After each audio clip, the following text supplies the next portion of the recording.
খ্ৰীষ্টত প্ৰিয় মোৰ পিতৃ মাতৃ ভাইটি ভণ্টি সকলোকে প্ৰেজ দ্য লৰ্ড আৰু জয় মাছি। আজি আমি যীশু খ্ৰীষ্টই দাবী জনাই কোৱা এনেকুৱা কিছুমান বাক্যবোৰৰ বিষয়ে আলোচনা কৰিম যি নেকি ইতিহাসত কোনেও কোৱা নাই। ইতিহাসতে নহয়, বৰ্তমানলৈকে তেনেকুৱা দাবী কোনেও জনোৱা নাই। আৰু বিভিন্ন যি ধৰ্ম গ্ৰন্থ পঢ়া লোকসকলে কয় যে যীশু খ্ৰীষ্টই যিবোৰ কথা কৈছিল আৰু দাবী জনাইছিল তেনেকুৱাবোৰ দাবী আজিলৈকে কোনো ধৰ্মৰ প্ৰৱৰ্তক বা আন দেৱ দেৱতাই কোৱা নাই। তো আহক সেই দাবীবোৰ কি, যীশু খ্ৰীষ্টই কি কৈছিল তাৰ বিষয়ে আলোচনা কৰিম।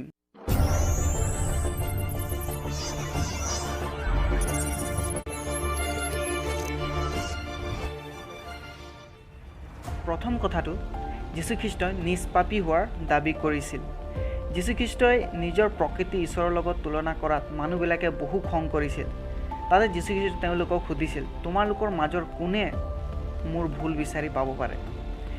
অতি বিস্ময়ৰ কথা যে সেই সময়ত তেওঁক কোনেও একো ক'ব পৰা নাছিল। প্ৰিয়সকল, যীশু খ্ৰীষ্টৰ বাহিৰে আজিলৈকে কোনেও দাবী কৰা নাই যে আমি নিষ্পাপী, মোৰ পৰা এটাও পাপ হোৱা নাই। আহক আমি কিছুমান শাস্ত্ৰাংশ চাম। যোহনা লিখা সুবাৰ্তা তাৰ 8 অধ্যায় 46 পৰা 47 পদ। ইয়াত এনেদৰে কৈছে, আপোনালোকৰ মাজৰ কোনে মোক পাপী বুলি দোষী কৰিব পাৰে? মই যদি সত্য কথা কৈছোঁ তেন্তে আপোনালোকে কিয় মোক বিশ্বাস নকৰে? যিজন ঈশ্বৰৰ লোক তেওঁ ঈশ্বৰৰ কথা শুনে। আপোনালোকে সেইবোৰেই নুশুনে, কাৰণ আপোনাৰ লোক ঈশ্বৰৰ লোক নহয়। যোহন 8 অধ্যায় 28 পৰা 29 পদ। সেয়ে যীশুৱে ক'লে, আপোনালোকে যেতিয়া মানুহৰ পুত্ৰক ওপৰলৈ তুলিব তেতিয়া আপোনালোকে জানিব যে ময়েই সেইজন, আৰু মই নিজৰ পৰা একো নকৰোঁ। পিতৃয়ে যেনেকৈ মোক শিকাইছে মই সেইদৰেই এইবোৰ কথা কৈছোঁ। মোক যিজনে পঠালে তেওঁ মোৰ লগত আছে। তেওঁ মোক অকলশৰীয়াকৈ ৰখা নাই, কিয়নো মই সদায় তেওঁৰ সন্তোষজনক কাম কৰোঁ। 2 নম্বৰ দাবীটো হৈছে, যীশু খ্ৰীষ্টই ঈশ্বৰলৈ যোৱাৰ তেওঁৱেই কেৱল একমাত্ৰ পথ হোৱাৰ দাবী কৰিছিল। যীশু খ্ৰীষ্টই কোৱা নাছিল যে তেওঁ বহুতবোৰ পথৰ মাজত এক পথ, কিন্তু তেওঁ কৈছিল তেওঁৱেই কেৱল পথ, তেওঁৰ বাহিৰে আৰু কোনো পথ নাই ঈশ্বৰলৈ যোৱাৰ। আৰু এনেকুৱাবোৰ দাবী আমি কোনো ধৰ্মগ্ৰন্থত পঢ়িবলৈ নাপাওঁ।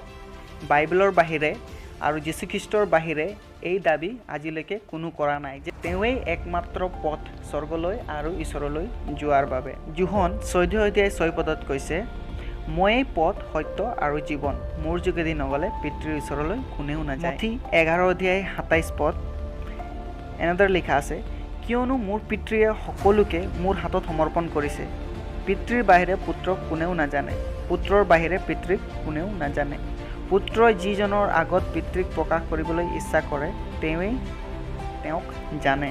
3 নম্বৰ দাবী, যীশু খ্ৰীষ্টই পিতৃ ঈশ্বৰৰ লগত মহিমান্বিত হোৱাৰ দাবী কৰিছিল। যীশু খ্ৰীষ্টই আদিৰে পৰা থকা কথা আমি যোহনে লিখা সুবাৰ্তা 1 অধ্যায়ত পঢ়িবলৈ পাওঁ। তেওঁৰ দ্বাৰাই সকলো হ'ল, আৰু যি হ'ল সেইবোৰ এটাও তেওঁৰ বিনে নহ'ল। যোহন 1 অধ্যায় 3 পদ। যোহন 17 অধ্যায় 5 পদত এনেদৰে লিখা আছে, এতিয়া সেই পিতৃ তোমাৰ সান্নিধ্যৰে মোক মহিমান্বিত কৰা। জগত সৃষ্টিৰে পূৰ্বে তোমাৰ সৈতে মোৰ যি মহিমা আছিল সেই মহিমাৰে এতিয়া মোক মহিমান্বিত কৰা। আন ধৰ্ম প্ৰৱৰ্তক বা দেৱী দেৱতাই কোনেও এনেকৈ দাবী কৰা নাই যে তেওঁ ঈশ্বৰ আৰু তেওঁ মহিমা পোৱাৰ যোগ্য। এতিয়া 4 নম্বৰত চবতকৈ ডাঙৰ আৰু ইউনিক ক্লেইম যি যীশু খ্ৰীষ্টই কৰিছিল সেইটো হৈছে যীশু খ্ৰীষ্টই ক্ষমা দিব পৰা দাবী। বহুবোৰ কাৰণত যিহুদীসকলে যীশু খ্ৰীষ্টৰ ওপৰত খং কৰিছিল, আৰু যেতিয়া যীশু খ্ৰীষ্টক তেওঁলোকে পাপৰ পৰা ক্ষমা কৰা চাইছিল যিহুদীসকলে ইয়াক সহ্য কৰিব পৰা নাছিল। অকল ঈশ্বৰৰ পাপ ক্ষমা দিব পাৰে, আৰু যীশু খ্ৰীষ্টই তাক কৰিছিল। আমি কিছুমান শাস্ত্ৰাংশ চাম। লোকে লিখা সুবাৰ্তা 5 অধ্যায় 20 পৰা 21 পদ। এনেদৰে লিখা আছে, তেওঁলোকৰ বিশ্বাস দেখি যীশুৱে ক'লে, ভাই তোমাৰ পাপ ক্ষমা কৰা হ'ল। তাতে অধ্যাপক আৰু ফৰাচীসকলে এই আলোচনা কৰিবলৈ ধৰিলে, ঈশ্বৰক নিন্দা কৰি কথা কোৱা এইজন কোন হয়?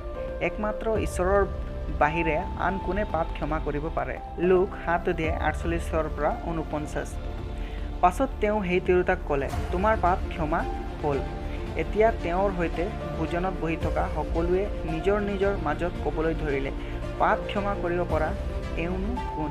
প্ৰিয়সকল, কোনো ধৰ্ম প্ৰৱৰ্তক বা দেৱী দেৱতাই পাপ ক্ষমাৰ কথা আজিলৈকে উল্লেখ কৰা নাই, বা আমি কেনেকৈ ক্ষমা কৰিব লাগে ক্ষমাৰ বিষয়ে আমি স্পষ্টৰূপে কোনো ধৰ্মগ্ৰন্থত নাপাওঁ। অকল যীশুখ্ৰীষ্টই ক্ষমাৰ বিষয়ে আমাক শিক্ষা দিছে। যীশুখ্ৰীষ্টই জনোৱা 5 নম্বৰ দাবীটো হৈছে যীশুখ্ৰীষ্টই স্বৰ্গৰ ৰজা হোৱাৰ দাবী কৰিছিল। লোকে লিখা সুবাৰ্তা 22 অধ্যায় 69 পদ। কিন্তু এতিয়াৰ পৰা মানুহৰ পুত্ৰ ঈশ্বৰৰ পৰাক্ৰমৰ সোঁহাতে বহি থাকিব। আকৌ লোক 23 অধ্যায় 1 পৰা 3 পদ। ইয়াৰ পাছত তেওঁলোকৰ গোটেই লোকসকলে উঠি পিলাতৰ আগলৈ যীশুক লৈ আহিল। তেওঁলোকে তেওঁক অপবাদ দি ক'বলৈ ধৰিলে, বোলে আমি দেখিছোঁ যে এই মানুহজন চিৰাজক কৰ দিবলৈ নিষেধ কৰোঁতা আৰু নিজকে নিজে অভিষিক্ত ৰজা বুলি আমাৰ জাতিৰ মানুহক বিপথে নিওঁতা। তেতিয়া পিলাতে তেওঁক সুধিলে, তুমি যিহুদীসকলৰ ৰজানে? তাতে যীশুৱে উত্তৰ দি ক'লে, তুমিয়ে কৈছা। আন এক বাক্য পঢ়িম আমি যোহন 18 অধ্যায় 36 পৰা 37 পদ। যীশুৱে উত্তৰ দিলে, মোৰ ৰাজ্য এই জগতৰ নহয়। মোৰ ৰাজ্য এই জগতৰ হোৱা হ'লে যিহুদীসকলৰ হাতত যাতে মোৰ সোধাই দিব নোৱাৰে তাৰ কাৰণে মোৰ সেৱকসকলে মোক ৰক্ষা কৰিবলৈ প্ৰাণপণে যুদ্ধ কৰিলেহেঁতেন। কিন্তু এতিয়া মোৰ ৰাজ্য ইয়াত নহয়। এতিয়া পিলাতে তেওঁক ক'লে, তেন্তে তুমি ৰজানে? যীশুৱে উত্তৰ দিলে, মই যে ৰজা হওঁ ইয়াক তুমিয়ে কৈছা। সত্যতাৰ পক্ষে সাক্ষ্য দিবলৈ মই জন্ম ধৰি এই জগতলৈ আহিলোঁ। যিকোনোৱে এই সত্যৰ পক্ষত আছে তেওঁলোকে মোৰ কথা শুনে। প্ৰিয়সকল, ঈশ্বৰৰ সোঁহাতে বহা আৰু স্বৰ্গৰাজ্যৰ হোৱাৰ দাবী কৰা তেনেকুৱা কোনো কথা আমি অন্য ধৰ্মগ্ৰন্থত বা অন্য প্ৰৱৰ্তকবিলাকৰ মুখত শুনা নাই। কেৱল যীশুখ্ৰীষ্টই এইবোৰ দাবী কৰিছিল। 6 নম্বৰ, যীশুখ্ৰীষ্টই অনন্ত জীৱন দিয়াৰ দাবী কৰিছিল। যীশুখ্ৰীষ্টই মানুহক অনন্ত জীৱন কেনেকৈ পাব পাৰে তাৰ কথা কোৱা নাছিল। তেওঁ প্ৰকৃততে নিজেই অনন্ত জীৱন দিয়াৰ কথা কৈছিল। যীশুখ্ৰীষ্টই কোৱা নাছিল যে এইবোৰ কৰা, সেইবোৰ কৰা, এইবোৰ কাম কৰা, তুমি স্বৰ্গ যাবা। কিন্তু তেওঁ কৈছিল মোত বিশ্বাস কৰা আৰু যীশুখ্ৰীষ্টৰ নিজৰ দ্বাৰাই তেওঁ নিজেই অনন্ত জীৱন দিব পাৰে বুলি কৈছিল। যোহন 6 অধ্যায় 40 পদ আমি পঢ়িম। ইয়াত কৈছে, মোৰ পিতৃৰ ইচ্ছা এই, যিকোনোৱে পুত্ৰক দেখি তেওঁক বিশ্বাস কৰে তেওঁ যেন অনন্ত জীৱন পায় আৰু শেষৰ দিনা মই তেওঁক তুলিম। আকৌ 6 অধ্যায় 47 পদ, মই সঁচাকৈ কৈছোঁ যিজনে বিশ্বাস কৰে সেইজনৰ অনন্ত জীৱন আছে। যোহন 2 অধ্যায় 28 পৰা 30 পদ, মই সেইসকলক অনন্ত জীৱন দিওঁ, তাতে তেওঁলোক কোনো কালে বিনষ্ট নহ'ব আৰু কোনেও মোৰ হাতৰ পৰা তেওঁলোকক কাঢ়ি নল'ব। মোৰ পিতৃ যিজনে তেওঁলোকক মোক দিলে তেওঁ সবাতোকৈ মহান। সেই পিতৃৰ হাতৰ পৰা তোমালোকক কোনেও কাঢ়ি ল'ব নোৱাৰে। মই আৰু পিতৃ এক। আকৌ যোহন 11 অধ্যায় 25 পদ, যীশুৱে মাৰ্থাক ক'লে, ময়ে পুনৰুত্থান আৰু জীৱন। যিকোনোৱে মোক বিশ্বাস কৰে তেওঁ মৰিলেও জীৱ। প্ৰিয়সকল, এই যি দাবীবোৰ আমি পঢ়িলোঁ এই সকলো আমি বাইবেলত পঢ়িবলৈ পাওঁ আৰু এনেকুৱাবোৰ দাবী কোনেও আজিলৈকে কোৱা নাই। কোনো ধৰ্মগ্ৰন্থত আমি পঢ়িবলৈ নাপাওঁ। কেৱল যীশুখ্ৰীষ্টই তেনেকুৱাবোৰ দাবী কৰিছিল। কোনো দেৱী দেৱতাই, কোনো ধৰ্ম প্ৰৱৰ্তকে তেনেকুৱা কোৱা নাই। এই সকলো দাবীবোৰৰ কাৰণেই আজি বহুতো মানুহবোৰে যীশুখ্ৰীষ্টক বিশ্বাস কৰে আৰু যিসকল মানুহ খ্ৰীষ্টান নহয় তেওঁবিলাকেও এইবোৰ দাবী শুনি বিস্ময় মানে, কাৰণ তেওঁলোকৰ ধৰ্মগ্ৰন্থত আৰু তেওঁলোকৰ প্ৰৱৰ্তকসকলে তেনেকুৱা ধৰণৰ দাবী কোনেও আজিলৈকে কোৱা নাই। তো প্ৰিয়সকল, যীশুখ্ৰীষ্টই সত্য ঈশ্বৰ আৰু তেওঁৰ দাবী যিবিলাক কথা কৈছে সকলো সত্য আৰু তেওঁ যিবোৰ ভৱিষ্যতবাণী কৰিছিল, যিবোৰ কথা কৈছিল সকলো বাস্তৱিকতাত হৈ গৈ আছে। তো আহক প্ৰিয়সকল, এই দাবীবোৰ আমি শিকিলোঁ।